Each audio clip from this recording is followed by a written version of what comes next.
안녕하세요. 대한민국에서 가장 가슴 뜨거운 이야기를 전하는 라디오 다큐멘터리 작가이자 저널리스트 위인 일기에 오신 여러분 진심으로 환영합니다.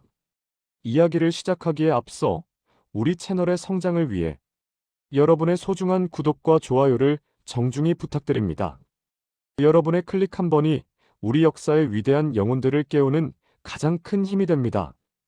그리고 지금 이 방송을 어디서 어떤 분들이 듣고 계시는지 궁금합니다. 댓글로 여러분이 사시는 지역과 나이를 살짝 남겨주세요. 여러분의 삶의 궤적이 오늘 우리가 나눌 이야기와 어떻게 공명할지 저도 함께 소통하며 듣고 싶습니다.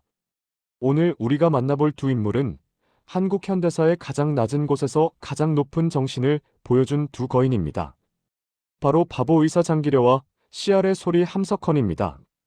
이 두 사람은 한 시대를 풍미했지만 그들의 삶은 오늘날 우리가 쫓는 성공의 문법과는 완전히 정반대였습니다. 지금부터 그들의 뜨거웠던 사랑과 고뇌, 그리고 차마 말하지 못했던 인간적인 그림자까지 1만 5천 자 분량의 대서사시 중 그 제일부를 지금 바로 시작합니다. 여러분, 혹시 병원비가 없어서 밤잠을 설쳐본 적 있으신가요? 요즘 같은 건강보험 시대에도 병원비는 무서운 법인데 1960년대는 어땠을까요? 여기 부산의 보금병원 원장실에서 벌어진 믿기지 않는 실화 하나를 들려드릴게요.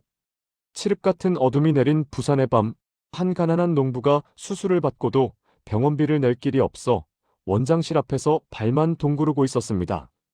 그 농부의 손엔 흙먼지 묻은 거친 굳은 살뿐이었죠. 요즘 말로 하면 완전 파산 상태였습니다. 이때 문이 열리고 하얀 가운을 입은 한 남자가 나타납니다. 바로 장기려 박사입니다. 장 박사는 농부의 어깨를 토닥이며 이렇게 속삭입니다. 여보게 내가 밤에 뒷문을 열어둘 테니 그때 몰래 도망치게나. 내가 병원비를 면제해주고 싶지만 그러면 다른 직원들이 원칙에 어긋난다고 반대할 테니. 이게 최선이라네. 여러분, 상상해보세요. 병원장이 환자에게 야반도주를 권하는 장면이라니요. 요즘 SNS에 이런 사연이 올라온다면 세상에 이런 일이 1위에 오를 법한 기행 아닙니까? 하지만 장기려에게 이건 기행이 아니라 상식이었습니다. 그는 병원을 돈을 버는 비즈니스 모델로 본 것이 아니라 고통받는 이들을 위한 구조선으로 보았기 때문이죠. 그는 평생을 바보라 불리며 살았습니다. 하지만 그 바보 같은 선택들이 모여 오늘날 대한민국의 의료보험이라는 거대한 시스템의 씨앗이 되었다는 사실, 정말 놀랍지 않나요? 장기려가 바보였다면 함석헌은 사자였습니다. 흰 수염을 휘날리며 독재 정권을 향해 호령하던 그의 모습은 영락없는 예언자였죠. 하지만 그런 그에게도 평생을 따라다닌 인간적인 약점 혹은 스캔들이 있었다는 사실을 아시나요? 함석헌은 종종 젊은 여성 추종자들과의 연문설로 고통받았습니다. 당시 보수적인 기독교계와 사회는 그를 도덕적으로 결함이 있는 지도자라며 손가락질했죠. 특히 계명숙이라는 인물과의 관계는 그의 명성에 치명적인 오점을 남길 뻔했습니다. 요즘식으로 말하자면 가스라이팅이나 부적절한 관계라는 딱지가 붙었을지도 모를 일입니다. 하지만 함석헌은 피하지 않았습니다. 그는 자신의 일기에 이렇게 적었죠. 나도 한낱 죄인에 불과하다. 내 안의 욕망과 싸우는 고독한 영혼일 뿐이다. 그는 성인 군자의 가면을 쓰기보다 발가벗겨진 인간의 적나라한 고통을 드러내는 쪽을 택했습니다. 항설에는 그가 여인들의 유혹에 약했다는 말도 돌았지만 그의 제자들은 그것이 그가 가진 무한한 연민 때문이었다고 말하기도 합니다. 여러분은 어떻게 생각하시나요? 세상을 바꾸는 위대한 사상가에게 우리는 무결점이 사생활까지 요구해야 하는 걸까요? 함석헌의 고뇌는 오늘날 공인의 도덕성을 묻는 우리에게 아주 묵직한 질문을 던집니다. 이 두 사람의 결정적인 차이는 사랑에 있었습니다. 장기려 박사는 1950년 6.25 전쟁 당시 아내와 5아이를 북에 두고 둘째 아들만 데리고 남쪽으로 내려왔습니다. 그리고 그는 죽는 날까지 45년 동안 재혼하지 않고 아내 김봉숙 여사만을 기다렸습니다. 주변에서는 박사님, 이제 포기하고 새 가정을 꾸리시죠. 의사로서 가정을 돌봐줄 사람이 필요합니다라고 수없이 권유했습니다. 하지만 그의 대답은 단호했습니다. 내 아내는 하늘 아래 단 한 명뿐입니다. 내가 여기서 다른 여자를 만나는 것은 사랑에 대한 배신입니다. 이건 요즘 유행하는 순정남의 수준을 넘어선 거의 종교적인 고집에 가까웠습니다. 그는 밤마다 아내의 사진을 보며 대화했고 그 그리움을 환자들을 돌보는 에너지로 승화시켰습니다. 반면 함석헌의 사랑은 확장형이었습니다. 그는 아내와의 관계를 넘어 인류 전체 그리고 소외된 CR 민중들을 향한 뜨거운 애정을 갈구했습니다. 장기려의 사랑이 한 사람을 향한 깊은 우물 같았다면 함석헌의 사랑은 온 대지를 적시는 강물 같았죠. 하지만 그 강물이 때로는 제방을 넘어 넘칠 때 개인적인 갈등과 사회적 지탄이 따르기도 했습니다.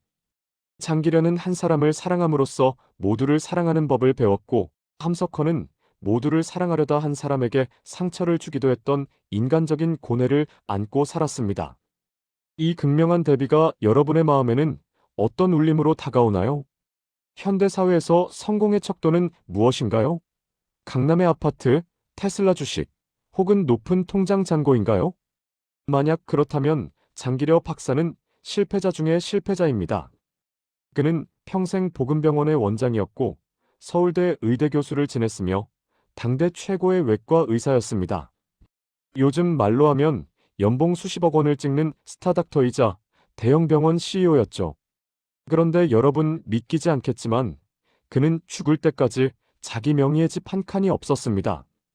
그가 살던 곳은 병원 옥상에 지은 초라한 20평 남짓한 사택이었습니다. 그 안에는 낡은 책상 하나, 아내의 사진 한 장, 그리고 환자들을 위해 읽던 의학 서적들이 전부였습니다.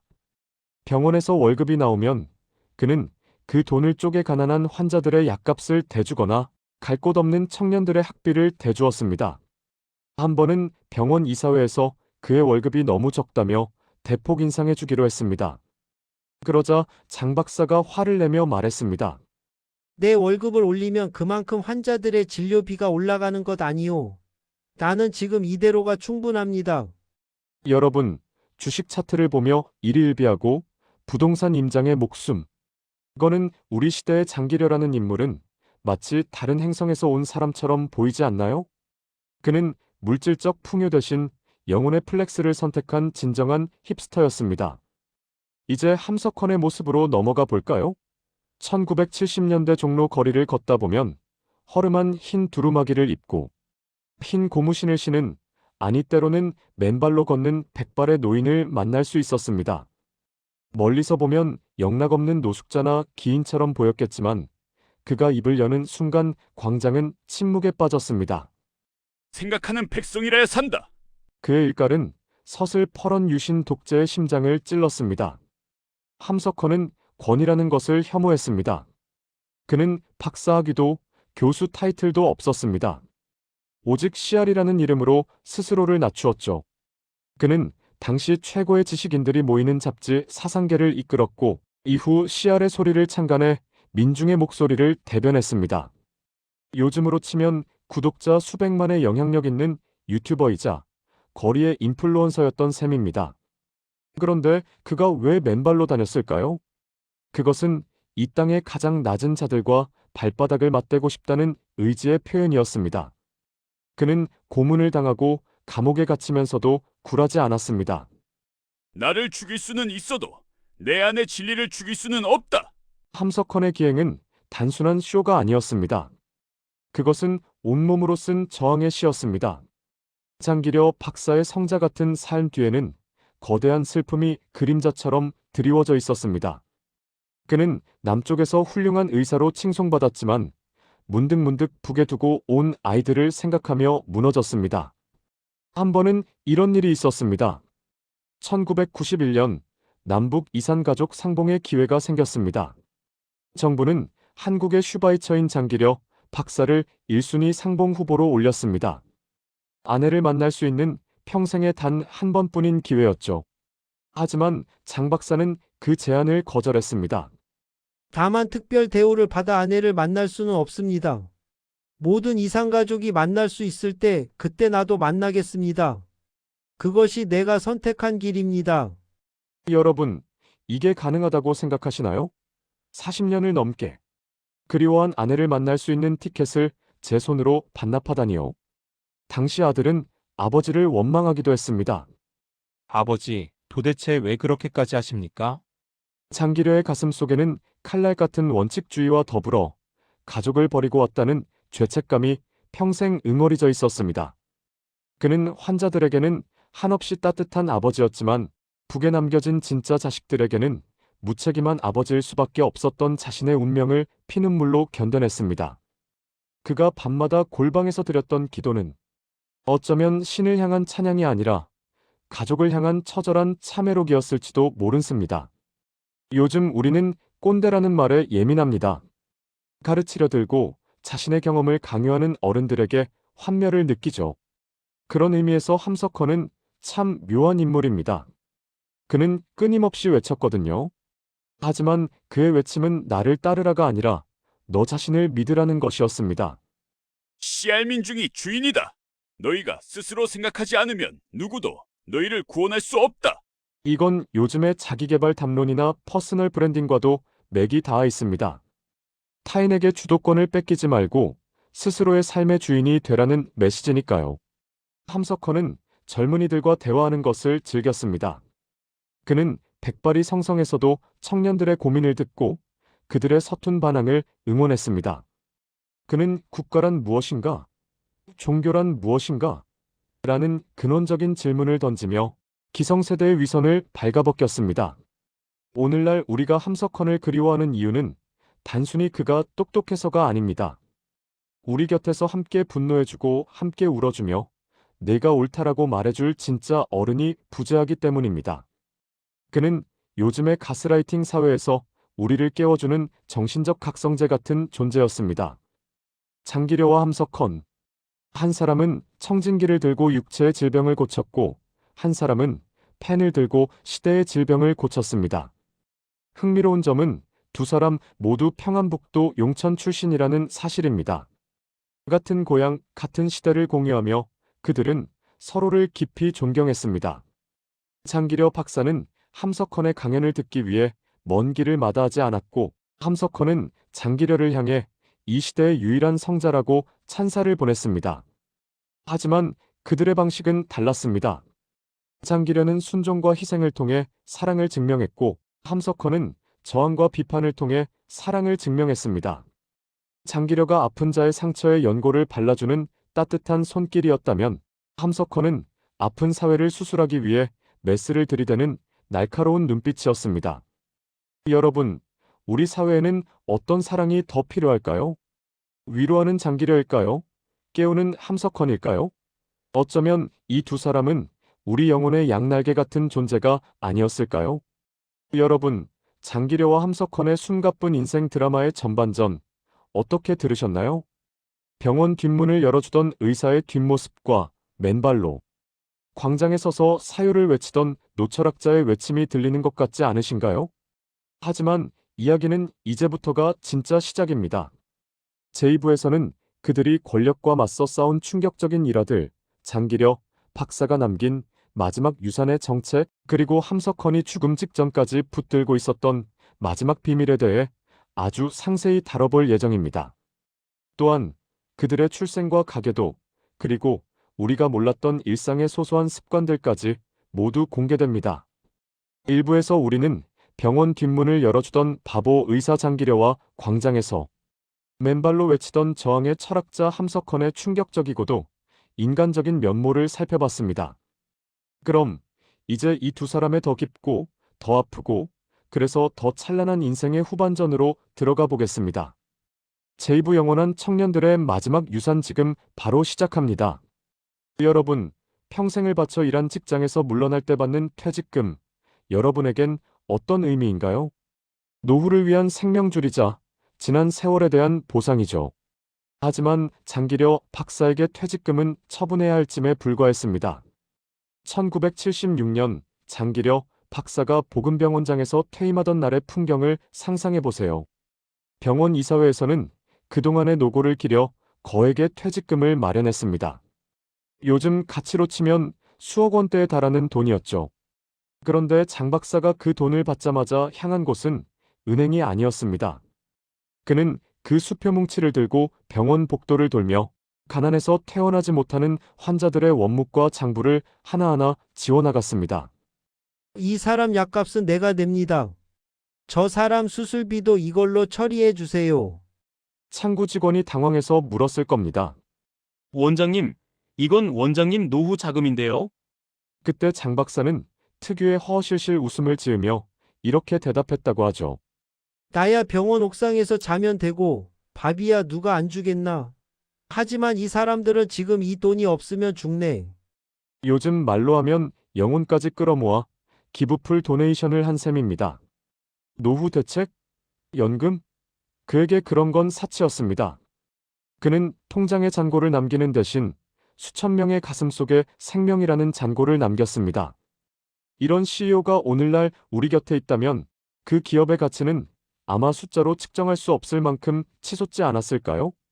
장기려가 병원에서 사랑을 실천할 때 함석헌은 차가운 감옥 바닥에서 진리를 캐내고 있었습니다. 함석헌 선생은 일제강점기부터 독재 정권 시절까지 무려 수차례나 옥고를 치렀습니다. 요즘 사람들은 경찰서 문턱만 가도 가슴이 떨리는데 그는 감옥을 마치 수도원처럼 여겼습니다. 서대문 형무소의 좁고 습한 독방, 겨울이면 손가락이 얼어붙는 그곳에서 함석헌은 무엇을 했을까요? 그는 간수들이 준 헌 종이 조각에 손톱으로 글을 새겼습니다. 국가는 씨알을 위해 존재해야 한다. 씨알이 깨어나야 나라가 산다. 그는 감옥 안에서도 흐트러짐이 없었습니다. 무릎을 꿇고 앉아 명상을 하고 밖에서 들려오는 고문 비명 소리를 들으며 민족의 죄를 대신 회개했습니다. 한 번은 감옥에서 나온 그에게 제자들이 물었습니다. 선생님, 얼마나 힘드셨습니까? 그의 대답은 충격적이었습니다. 아니, 거기가 공부하기 참 좋더군. 방해하는 사람도 없고 신과 단둘이 대화하기엔 감옥만한 곳이 없어. 이건 요즘 유행하는 갓생가드 라이프 살기의 끝판왕 아닙니까? 어떤 악조건 속에서도 자신의 신념을 잃지 않고 오히려 그것을 성장의 발판으로 삼는 능력? 함석헌에게 감옥은 육체를 가두는 창살이 아니라 영혼을 해방하는 광장이었습니다. 여러분, 우리가 당연하게 누리는 국민건강보험의 뿌리가 장기려 박사의 손에서 시작되었다는 사실 알고 계셨나요? 1968년 장 박사는 청십 자유료협동조합을 만듭니다. 당시로서는 혁명적인 개념이었죠. 매달 담배 한 갑값만 내면 아플 때 누구나 치료받을 수 있게 하자. 이것이 그의 아이디어였습니다. 요즘으로 치면 구독 경제 서브스크립션, 이카노미를 의료계에 최초로 도입한 벤처 창업가였던 셈입니다. 처음에는 다들 비웃었습니다. 의사가 돈 벌 생각을 해야지 어떻게 환자들 돈을 모아서 병원비를 대주느냐고요. 하지만 장 박사는 부산의 시장 바닥을 돌며 상인들을 설득했습니다. 여러분이 하루에 콩나물 몇 뿌리값만 아끼면 여러분 자식들이 아플 때 병원 문턱을 넘을 수 있습니다. 결국 이 조합은 성공했고 훗날 우리나라 국가의료보험 체계의 모태가 되었습니다. 장기려는 주식 상장으로 부자가 되는 길. 대신 온 국민이 아픔에서 해방되는 사회적 가치를 상장시킨 진정한 소셜 안트레프레너였습니다. 우리는 위인을 우상화하기 쉽지만 그들의 그늘 또한 직시해야 합니다. 장기려와 함석헌 두 거인에게도 가족은 아픈 손가락이었습니다. 장기려 박사의 남쪽에 남겨진 아들은 평생 완벽한 아버지의 무게에 눌려 살았습니다. 아버지가 가난한 이웃들에게 모든 것을 퍼줄 때 정작 자신의 가족들은 단칸방을 전전해야 했으니까요. 아들은 훗날 회고했습니다. 아버지는 성자였지만 가장으로서는 참 힘든 분이었습니다. 우리에겐 헌옷을 입히면서 환자들에겐 새 옷을 사주셨거든요. 함석헌 선생의 가정도 평탄치 않았습니다. 그가 민주화 운동과 사상 전파에 몰두하며 전국을 떠돌 때 그의 아내는 홀로 집안일을 꾸리며 자식들을 키워야 했습니다. 함석헌의 날카로운 지성은 세상을 깨웠지만 그 불꽃 같은 성격 때문에 집안 식구들은 늘 긴장 속에서 살아야 했죠. 여러분, 위인의 뒤에는 항상 그들의 희생을 묵묵히 견뎌낸 가족들의 눈물이 있습니다. 그들은 인류를 사랑하느라 내 가족을 충분히 사랑하지 못했던 서툰 사랑꾼들이기도 했습니다. 이들의 인간적인 약점은 오히려 그들이 우리와 같은 피가 흐르는 인간이었음을 보여주는 증거입니다. 함석헌 선생은 1979년과 1985년 두 차례나 노벨 평화상 후보에 올랐습니다. 한국인 최초였죠. 전 세계가 그의 비폭력 평화 정신에 주목했습니다. 요즘으로 치면 BTS나 봉준호 감독처럼 국위선양의 아이콘이 된 겁니다. 그런데 정작 함석헌은 무심했습니다. 상을 받으려고 이 길을 온 게 아니다. 씨알들이 깨어나는 것이 내게는 노벨상보다 귀하다. 그는 상금이나 명예보다는 당장 길거리에서 고통받는 민중들의 목소리에 귀를 기울였습니다. 당시 정권은 그의 노벨상 수상을 방해하기 위해 온갖 공작을 펼쳤지만 함석헌은 오히려 그들을 가엾게 여겼습니다. 반면 장기려 박사는 1979년 막사이사이상을 받았습니다. 아시아의 노벨상이라 불리는 권위 있는 상이죠. 상금을 받자마자 그는 무엇을 했을까요? 네, 여러분이 예상하신 대로입니다. 한 달러도 남기지 않고 가난한 이들을 위한 기금으로 바로 송금해버렸습니다. 명예는 어때? 그 명예가 주는 독인 돈과 권력은 즉시 배설해버리는 그들의 태도. 이것이야말로 진정한 플렉스 아닐까요? 우리는 장기려를 성자로만 기억하지만 사실 그는 당대 세계적인 수준의 천재 외과 의사였습니다. 1959년 그는 국내 최초로 간 대량 절제 수술에 성공합니다. 요즘처럼 정밀한 의료기기가 없던 시절, 오직 손끝의 감각과 해부학적 지식만으로 간의 절반 이상을 잘라내는 수술을 성공시킨 겁니다. 동료 의사들은 그를 신의 손이라 불렀습니다. 그는 단순히 착한 사람이 아니라 자신의 분야에서 압도적인 실력을 갖춘 전문가였습니다. 그는 환자를 사랑했기에 더 치열하게 공부했고 더 정교하게 수술했습니다. 그가 남긴 수많은 논문과 수술 기법은 오늘날 한국관 수술이 세계 최고 수준으로 올라서는 추춧돌이 되었습니다. 실력 없는 사랑은 무책임하고 사랑 없는 실력은 위험하다는 말을 몸소 실천한 분이었죠. 여러분, 진정한 위인이란 자신의 직업적 사명을 완벽하게 수행하면서 그 결과물을 세상과 나누는 사람이라는 걸 장기려 박사가 보여주고 있습니다. 이제 이긴 여정의 뿌리를 찾아가 볼까요? 장기려는 1911년 평안북도 용천에서 태어났습니다. 그의 집안은 독실한 기독교 가문이었고 어린 시절부터 타인을 향한 헌신을 삶의 양식으로 삼았습니다. 경성의학전문학교를 졸업하고 당대 최고의 외과의였던 백인재 박사의 문화에서 실력을 쌓았죠. 함석헌은 1901년생으로 장기려와 같은 평안북도 용천 출신입니다.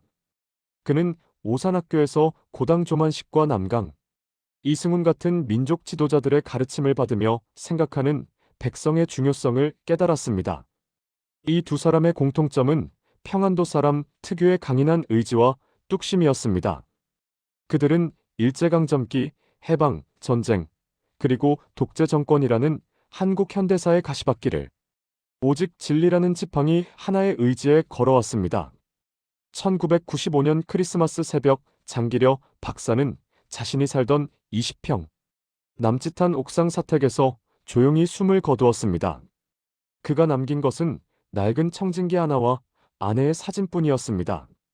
나를 위해 비석을 세우지 말라는 그의 유언은 오늘날 화려한 묘비명에 집착하는 우리를 부끄럽게 만듭니다. 함석헌 선생 역시 1989년 씨알들이여 깨어나라는 마지막 메시지를 남기고 세상을 떠났습니다. 여러분, 오늘 우리가 만난 두 바보의 이야기는 어떠셨나요? 병원 뒷문을 열어주던 의사와 감옥을 수도원으로 삼던 철학자. 그들이 우리에게 남긴 진짜 유산은 돈이나 명예가 아니라 어떻게 하면 더 인간답게 살 것인가에 대한 뜨거운 질문입니다. 오늘 밤 잠들기 전 잠시 거울 속에 자신에게 물어보세요. 나는 누구의 뒷문을 열어주는 사람인가? 위인 일기는 여기서 마칩니다. 여러분의 가슴 속에 오늘 이 이야기가 작은 불꽃이 되었기를 바랍니다. 다음에 만나보고 싶은 또 다른 위인이 있으신가요? 댓글로 신청해 주시면 제가 또 한 편의 드라마를 써내려가겠습니다.